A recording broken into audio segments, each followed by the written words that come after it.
जय हिंद बच्चों। आज है 16 मई का करंट अफेयर्स आपको उपलब्ध होगा। और ये एक दिन, क्योंकि हम लोग लेट चलते हैं ना, आपने कभी कभी देखा होगा बहुत सारे लोग क्या करते हैं, जैसे 17 तारीख है आज सवेरे, और हम कहते क्या 17 मई को करंट अफेयर्स में क्या है।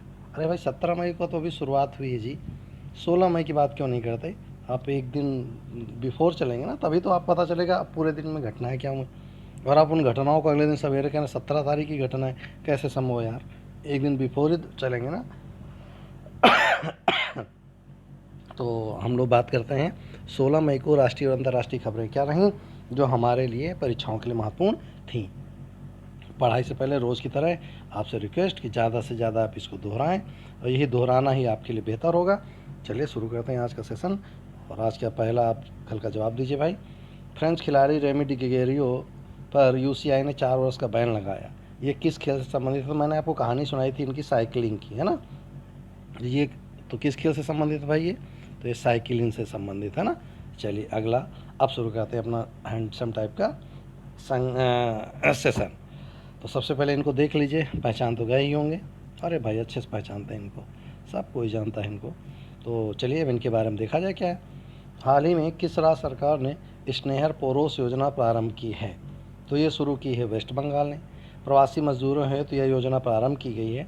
इसके जरिए मजदूरों को कुछ धनराशि उपलब्ध कराई जाएगी जिससे अपना जीवन निर्वाह वो आसानी से कर सके।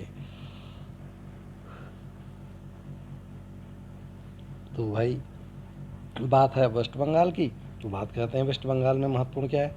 सबसे पहले तो हम हमेशा पढ़ते समय क्या ध्यान रखते हैं भाई, वहाँ की राजधानी क्या है? तो वहाँ की राजधानी है कोलकाता। मुख्यमंत्री आपको पता ही है, दीदी मीन्स ममता बनर्जी, यस। राज्यपाल जगदीप धनखड़। अभी इसके बारे में और कुछ आगे हम देखेंगे, और सेशन में और भी है इसके बारे में। इसको ज़रा गौर से देखिए। G20 सऊदी अरेबिया 2020 क्या है, ज़रा देखेंगे। हाल ही में किन देशों ने virtual trade and investment ministerial बैठक का दूसरा संस्करण आयोजित किया? तो ऊपर देखिए हैं G20 देशों ने किया है। अच्छा आपको बताना G20 कौन से देश हैं, विकासशील है या विकसित देश? मैंने बहुत बार इसको पढ़ा है ना।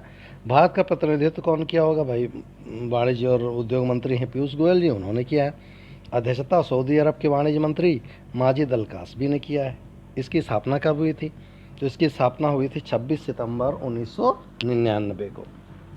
G20 का संस्थापक जो है वो ग्रुप ऑफ 7 कंट्री। देखिएगा G20 का ये 7 जो होते हैं, ये 7 कंट्रीज तो मोस्टली सब डेवलप कंट्री यानी विकसित देश है। बाकी के जो हैं वो सब डेवलपिंग यानी विकासशील देश है। इस वर्ष प्रमुख सऊदी अरब के सलमान रहे, किसके? G20 के। लेकिन वर्चुअल हुआ है, इंडिविजुअल नहीं हुआ। चलिए भाई परिवार के बारे में देख लीजिए, ये अपना भैया फैमिली है ना। चलिए इसके बारे में बात करते हैं। हाल ही में किस तिथि को अंतर्राष्ट्रीय परिवार दिवस मनाया गया?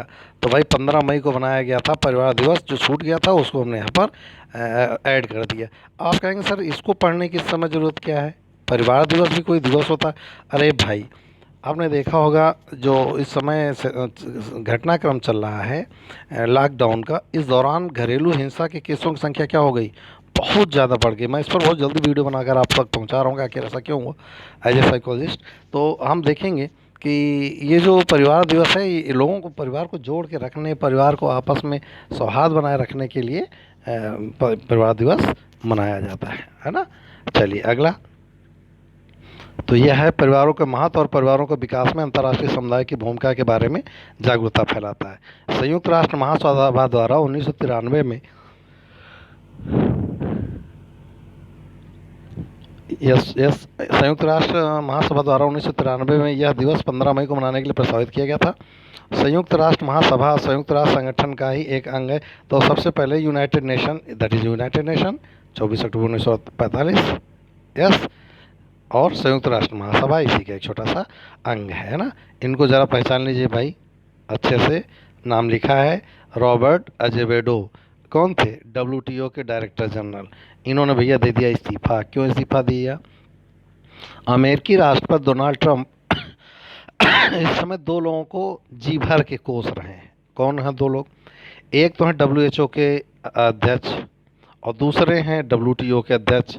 दोनों को ही कह रहे हैं हम पैसा रुपया देंगे नहीं। एक आपने देखा होगा डब्ल्यूएचओ को दी जाने वाले धनराशि को अमेरिका ने बैन कर दिया, इसी तरह डब्ल्यूटीओ को दी जाने वाली पैसे को बैन कर दिया।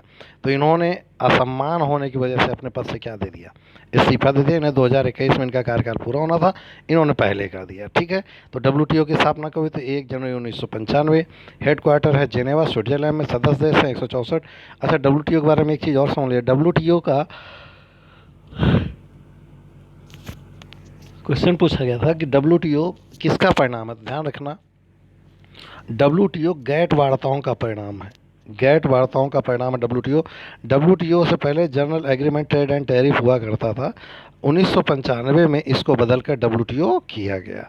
सदस्य देश हैं 164। जरा इस फिगर को ध्यान से देख लीजिएगा। ये फिगर गौर से देखिएगा, ये चारों ओर से खुला, इस जगह से थोड़ा सा खाली है ना, इसको जरा देखेंगे अभी ये क्या है।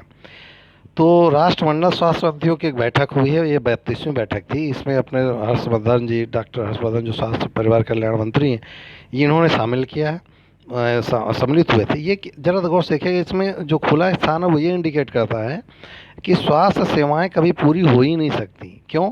अरे भाई, स्वास्थ्य सेवाएं अगर पूरी हो जाएंगी तो नया इनोवेशन कभी होगा नहीं, नए रोग आएंगे, उनका डिजीज़ कैसे हम लोग। इसलिए स्वास्थ्य सेवाओं के लिए हमेशा अपॉर्चुनिटी बनी रहे, इसलिए एक रास्ता दिया जाता है पूरे विश्व को। तो ये था, तो आप इसका थीम भी वही होगा, कॉमनवेल्थ कोविड-19 रिस्पांस, डिलीवरिंग ए कोऑर्डिनेटेड कॉमनवेल्थ कोविड-19 रिस्पांस। तो राष्ट्रमंडल देख लेते हैं। संस्थापक ब्रिटेन की संसद द्वारा, और जो स्थापना है 11 दिसंबर 1931। हेडक्वार्टर है लंदन, और यूनाइटेड किंगडम। सदस्य देश हैं 54। प्रमुख है महारानी एलिजाबेथ। इसके बारे में और एक चीज़ हम आपको बता दें, राष्ट्रमंडल वे देश होते हैं जो कभी ना कभी ब्रिटेन के उपनिवेश रहे हों। सीधे शब्दों में कहा जाए, जिन पर कभी ना कभी इंग्लैंड का शासन रहा हो, उन्हें हम कहते हैं राष्ट्रमंडल देश। फिर से आगे दीदी, मैंने ऊपर ही कहा था इनका कुछ काम होगा। चलिए देख लीजिए, हाल ही में किस राज्य सरकार ने मातृ इस स्मृति योजना की शुरुआत की? तो पश्चिम बंगाल ने की। ये योजना है क्या? बागवानी और मछली पालन को स्थानीय लोगों को क्या करना, प्रवोक करने के लिए योजना प्रारंभ की है ममता बनर्जी जी ने। और देखिए, इस समय हर कोई चाहेगा कि अपने देश, अपने राज्य के नागरिकों को ज़्यादा से ज़्यादा आत्मनिर्भर बनाया जाए, ताकि प्रवासी शब्द उनके आगे से क्या हो जाए, हट जाएगा। आप देख रहे होंगे इस समय, अगर आप टीवी पे तो देख रहे होंगे, इतना माइग्रेशन दुनिया में पहले कभी नहीं हुआ। जितना माइग्रेशन इस समय हो रहा है, इतना माइग्रेशन कभी हुआ ही नहीं। इसका मतलब अगर हर राज्य सरकार अपने यहाँ लोगों को रोज़गार मुहैया करा दे तो इन्हें कभी ऐसी स्थितियाँ क्रिएट ही नहीं होंगी। और हम बात करते रहते हैं किन चीज़ों की? राजनीति, जाति प्रेरित, धर्म प्रेरित, समाज प्रेरित, व्यक्ति प्रेरित राजनीति कब होगी भाई? तो हमें व्यक्ति पे, जब हम देखेंगे, व्यक्ति पे ध्यान देंगे, तभी हम ग्रोथ की बात भी कर पाएंगे। चलिए, ममता बनर्जी जी ने कुछ प्रयास किया। वैसे इनका प्रयास उचित नहीं, क्योंकि ये भारत में सभी जगह वेस्ट बंगाल के जो लोग हैं उनको लाने के लिए कोई प्रयास ये नहीं कर रही हैं। इस पर इनकी घोर आलोचना हो रही है। BBC में आपने सुना होगा, रात को 11 बजे बहुत कुछ कहा गया। चलिए शायद सुन लें। पश्चिम बंगाल, राज्य पशु है बंगाली बाघ, राज्य पक्षी श्वेतकंठ का कौडिल्या, राज्य वृक्ष है चितौन, और हमारे चितौन कहा जाता है। राजपुष्प क्या है? तो राजपुष्प है हरसिंगार। अच्छा, इसको देख लिया करिए ध्यान से, कभी आपके आसपास कहीं दिख जाए तो आपको ये ना लगे हाँ ये कौन सा पेड़ है, तो ये है हरसिंगार, है ना। चलिए भाई, फेडरल बैंक, इसका टैग लाइन रट लीजिए। B.Ed एंट्रेंस में भी अब टैग लाइन बहुत पूछी जाती थी। Your perfect banking partner federal bank का लोगो है। ये देखिए क्या है, हाल ही में फेडरल बैंक लिमिटेड में किस पेमेंट सिस्टम के साथ टाई अप किया है? तो मनीग्राम पेमेंट सिस्टम के साथ इन्होंने टाई अप किया है। ये भाई क्या किया है, कोविड-19 के दौरान हर व्यक्ति अपने परिवार को पैसा भेजना चाहता है, उनकी मदद करना चाहता है। उसमें 15% शेयर के मनीग्राम में किसने लगा दिया? फेडरल बैंक ने मनीग्राम के साथ ही समझौता किया है। तो ये था हमारा मनीग्राम के साथ छोटा सा समझौता। चलिए अगला देखते हैं। अगला है ये देख रहे वर्ल्ड बैंक के बारे में देख लीजिए जरा। यस, किस वैश्विक संगठन ने भारत के लिए $1 बिलियन के सामाजिक सुरक्षा पैकेज की घोषणा की? पहले तो हमें ये पता होना चाहिए कि 1 बिलियन होता कितना है। तो अभी हम आज आपको दिखाएंगे कि 1 बिलियन, 10 बिलियन, ये ट्रिलियन जितने कहते हैं इनका मतलब क्या होता है। तो मैं आपको आगे एक पूरा चार्ट दिखाऊंगा, उसमें 1 बिलियन, 10 बिलियन, 10 बिलियन कितना, 100 करोड़ को फिलहाल कहते हैं 1 बिलियन। तो 100 करोड़ की 1 बिलियन की सामाजिक सुरक्षा पैकेज भारत को दी कोविड-19 से लड़ने के लिए। भारत के प्रयासों से सब बहुत खुश हैं क्योंकि प्रयास बहुत अच्छे हैं। विश्व बैंक को जरा देख लीजिए, 1944 ब्रेटन वुड्स सम्मेलन में इसकी घोषणा की गई। Headquarter Washington DC, USA. अध्यक्ष है डेविड मालपास और सीईओ हैं अंशुला कांत, यानी कि भारतीय मूल के व्यक्ति। चलिए यहाँ पर फिगर देख लीजिएगा, ये सारे लोग हैं, इसमें आप पहचानिए, ये हैं अपने इंडियंस, है ना। कौन है ये? जयशंकर जी जी। हाल ही में किस संगठन के विदेश मंत्रियों ने कोविड-19 महामारी पर वर्चुअल कॉन्फ्रेंस की है? तो ये वर्चुअल कॉन्फ्रेंस करी है संघाई एससीओ ने, संघाई कोऑपरेटिव ऑर्गेनाइजेशन ने। इसमें भारत का प्रतिनिधित्व कौन किया? आप जानते हैं, विदेश मंत्री हैं कौन? एस जयशंकर। कोविड-19 महामारी की चुनौतियों का सामना करने के लिए आपसी सहयोग को बढ़ावा देने पर बल के लिए ये आयोजित की गई।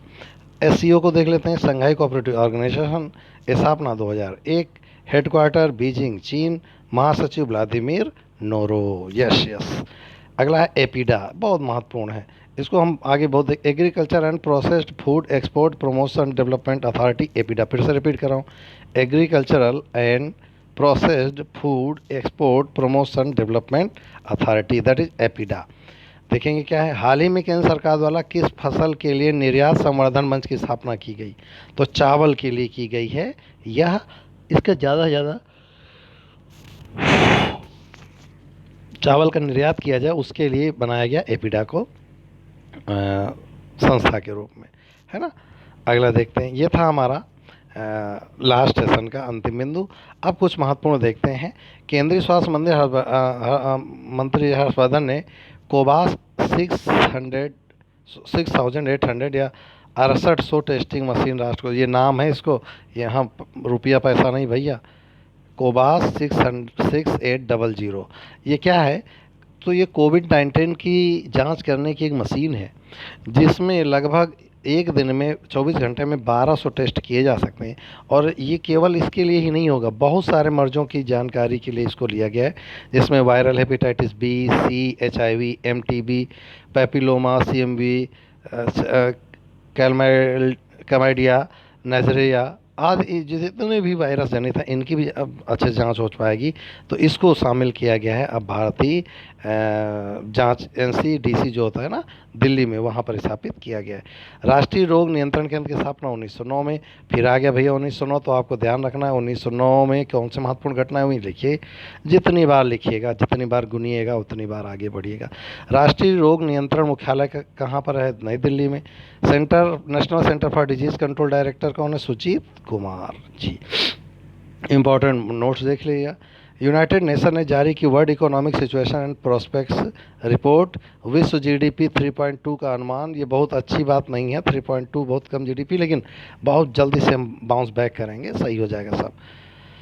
Lieutenant commander Akshay Kumar, vice admiral G M Hiranandani memorial rolling trophy वर्ष 2020 से सम्मानित किए गए। अगला फिल्म अभिनेता, मॉडल, वॉइस ओवर कलाकार और एक उद्यमी साई गुंडेवार का निधन हुआ। तो आपको ध्यान रखना, क्वेश्चन पूछेगा साई गुंडेवार का संबंध किस क्षेत्र से है? तो आपको मॉडल, अभिनेता, वॉइस ओवर कलाकार में मिमिक्री करने वाले, है ना। नगर विमान महानिदेशालय ने पायलटों के उड़ान लाइसेंस की वैधता 90 दिन बढ़ाई। आप जानते हैं क्यों बढ़ाई? ताकि विदेश से लाए जाने लोगों को लाया जा सके। तमिलनाडु राज्य के तंजावुर नेती वर्क्स और आराम बाबूर वुड कार्विंग्स का जीआई टैग मिला। ये आप नोट कर लीजिएगा। तमिलनाडु के ये दो चीज़ें हैं, मैं इस पर आपको कल बताऊंगा कि ये चीज़ें हैं क्या और इनका मतलब क्या है, ठीक है। महाराष्ट्र सरकार ने ई संजीवनी ओपीडी ऑनलाइन सेवा शुरू की। अगला आपसे, अच्छा क्वेश्चन कैसे बनेगा? आपसे पूछेगा ई संजीवनी ओपीडी हाल ही में किस राज्य सरकार द्वारा शुरू किया गया? क्योंकि आप यूपी में रहते हैं तो आप जवाब देंगे यूपी, जबकि है कहाँ का? महाराष्ट्र का। ICMR national centre for disease control करेंगे एक सेरो सर्वेक्षण की शुरुआत, यानी कि जो इस समय हो रहा है कोविड-19, इसको लेकर एक शुरुआत की जाएगी सर्वेक्षण की। राजनाथ सिंह ने आईसीजीएस सचेत और 2 इंटरसेप्टर नौकाओं का किया जलावतरण। तो ये हमें ध्यान रखना होगा। अगला, स्लोवेनिया यूरोप में कोरोना वायरस फ्री होने वाला बना पहला देश, यानी स्लोवेनिया यूरोप में एक ऐसा देश है जिसमें अब कोरोना का एक भी पेशेंट उपलब्ध नहीं है, इसको ज़रूर नोट कर लीजिएगा, बहुत महत्वपूर्ण है। चलिए, अभी कहा था ना कितने होंगे डॉलर में, चलो भैया उंगली में रखिए 3 पे, 1 2 3, 3 जीरो 1000, 4 जीरो 10,000, 5 जीरो 1,00,000, ऐसे करते हुए चले आएंगे। 13 जीरो पर 10,00,000 करोड़ या 10 ट्रिलियन। अब आते हैं, हमने अभी बात की थी 1 बिलियन, तो देखते हैं 1 बिलियन कितना हुआ। ये देखिए, ये है 9 जीरो, 100 करोड़ को कहते हैं 1 बिलियन। लेकिन ध्यान रखिएगा, ये बिलियन वाले मान बदल सकते हैं, क्यों? अरे भैया, डॉलर का मान बदलेगा तो इनके मान भी बदल जाएंगे ना। चलिए, ये था हमारा सेशन का मुख्य बिंदु। अब जल्दी देख लीजिए विश्व के प्रमुख जलप्रपात। एंजेला जलप्रपात कहाँ है? वेनेजुला में। जोग गया गोरसोप्पा कहाँ है? कर्नाटक में। नियाग्रा यूएसए कनाडा में। होंडू जलप्रपात झारखंड में। और शिव समुद्रम जलप्रपात है कर्नाटक में। अगला, फसल उत्पादन प्रथम राज्य। गेहूं उत्पादन में उत्तर प्रदेश, चावल में पश्चिम बंगाल, दालों में मध्य प्रदेश, मूंगफली में गुजरात, सरसों में राजस्थान। मूंगफली ध्यान रखिएगा, आंध्र प्रदेश गुजरात में हमेशा बदलता रहता, फिलहाल इस समय गुजरात है। आंध्र प्रदेश में इस समय तंबाकू है ना। आज देश कौन सा ले रहा है? श्रीलंका। चलिए शुरू करते हैं। राजधानी क्या है? श्री जयवर्धनेपुरम कोट्टे, ये प्रशासनिक राजधानी है ना। अगला है मुद्रा, श्रीलंका रुपया। संसद 16, ये गलत दी है, वास्तव में जो श्रीलंका की जो संसद है उसका नाम है श्रीलंकन पार्लिमेंथुआ। फिर से रिपीट कर रहा हूँ, श्रीलंकन पार्लिमेंथुआ, ध्यान रखिएगा इस चीज़ को, श्रीलंकन पार्लिमेंथुआ। ये फिर से लिख लीजिएगा, श्रीलंकन पार्लिमेंथुआ, ये नोट कर लीजिएगा, श्रीलंकन पार्लिमेंथुआ, ये वहाँ की संसद है। राष्ट्रपति हैं गोतबाया राजपक्षे। प्रधानमंत्री हैं महिंद्रा राजपक्षे। महाद्वीप है एशिया। राष्ट्रभाषा है सिंहला या तमिल। जनसंख्या में स्थान 35वां, जीडीपी में स्थान 65वां, और जनसंख्या में स्थान है 53वां, जीडीपी में 65वां, क्षेत्रफल में 122वां, और राष्ट्रीय ध्वज आपके सामने उपलब्ध। चलिए एक आजकल के लिए प्रश्न लेते हैं और सेशन को लंबा न करें। हाल ही में हैरी तथा मेगन लिखित पुस्तक का नाम क्या है? Half girlfriend, a billion is enough, finding freedom, a guide to private equity. ये आपको देना है जवाब कि ये कौन सा होगा। मैंने इनके बारे में आपको क्लू दिया था कि सामान्य लोग सोचते हैं कि ये लोग बहुत अमीर और बहुत बड़े उस पर रहते हैं, तो इन दोनों राजघराना छोड़कर इन लोगों ने कनाडा में रहने का निर्णय लिया है और उसी कहानी को इन्होंने इस पर लिखा है। तो ये थी कहानी पूरे आज सेशन की, और उम्मीद है आप अच्छे से मेहनत करके इसका जवाब देंगे और मेहनत करके नोट्स बनाएंगे। आपका कंटिन्यू क्लास करने का प्रयास किया, लेकिन नेटवर्क सेशन बहुत बुरी स्थिति में हमारे यहाँ, इसलिए इसे अपलोड नहीं हो पा रहे। फिलहाल मंडे से आपको कंटिन्यू, मुझे पूर्ण विश्वास है मंडे से आपको कंटिन्यू क्लासेज मिलेंगी, और वो भी बिल्कुल नए तरीके से। हम उसकी पूरी प्रिपरेशन कर रहे हैं ताकि आपकी एक भी क्लास मिस ना हो, एक भी दिन आप निराश ना हो। जिस तरह बीच में सेशन गड़बड़ हुआ, आगे ऐसा नहीं होगा, हम इसका पूरा प्रयास करेंगे। अच्छा हाँ, कल का सेशन गलती से डिलीट हो गया था हमारे यहाँ टेक्निकल टीम द्वारा। सही शब्दों में कहा जाए, जो लोग मेहनत कर रहे हैं उसमें, उन्हें टीम ही कह सकते हैं हम, तो उनसे भूलवश मिस्टेक वश वो गलती से डिलीट हो गया है। तो उसको हम दोबारा अपलोड करने का प्रयास करेंगे, या हम अब हफ्ते आपको हम एक दिया करेंगे सैटरडे को, जिसमें पूरे हफ्ते का आपको करंट अफेयर्स मिल जाएगा नए तरीके से ना। तो फिलहाल आज सेशन में इतना ही। मिलते हैं कल नए सेशन में, नए बिंदुओं के साथ, नई ऊर्जा के साथ, इस उम्मीद के साथ कि आप घर पे होंगे। Stay home, stay safe and be happy, और मिलते हैं कल नए सेशन में। फिलहाल के लिए जय हिंद।